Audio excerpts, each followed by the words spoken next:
Welcome to another installment of the Short Take series for the DBE Supportive Services, sponsored by the Iowa State Department of Transportation, Iowa State University, and Institute for Transportation. Today I'm here with Danny Wagner, who works for the DOT as a compliance officer, and I have a few questions regarding what it takes to stay certified a DBE. So Danny, are there any limits that are required for staying a DBE? Yeah, in order to continue to be certified as a DBE, you have to continue to be a small business. So your annual gross receipts over the last 3 years, the average cannot exceed $23.98 million. Also, the individual applicant or the individual that owns the business as the socially and economically disadvantaged owner, their personal net worth cannot exceed $1.32 million.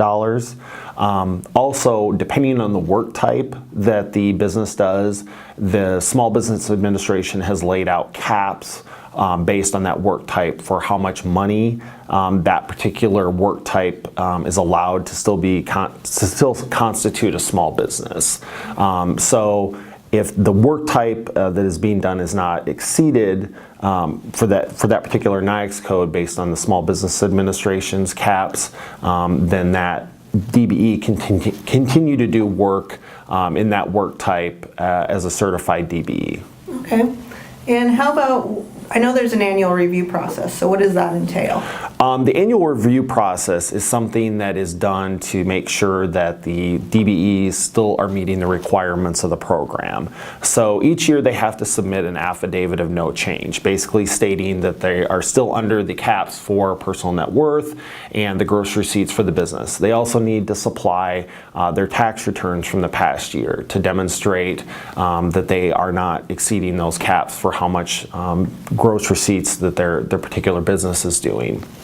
Along with that, sometimes there's additional documentation that we request for clarification if there have been changes in the ownership of the business, if there's stock that's been sold or there's new owners that have come or gone.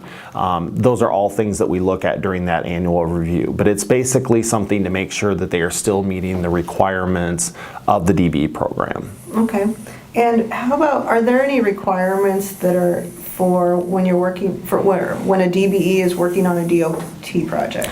Yeah, there are certain requirements that must be met for a DBE if they're working on a DOT project. The primary one is that they must be meeting a commercially useful function, which means that they're responsible for executing the components of the contract that they've been subcontracted to do the work for.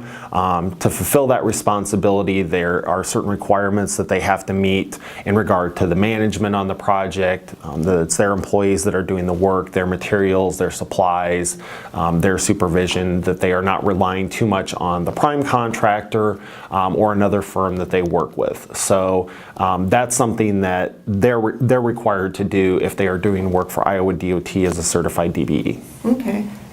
Well, thank you for that information. Where can I go for additional information if I'm a DBE who's looking for... You can call me at 515-239-1422, or you can go to our website and there is information about the DBE program and the supportive services that we provide. And there are individuals that provide those supportive services, including Intrans, and also there is a private consultant who also provides that information. Great. Thank you very much.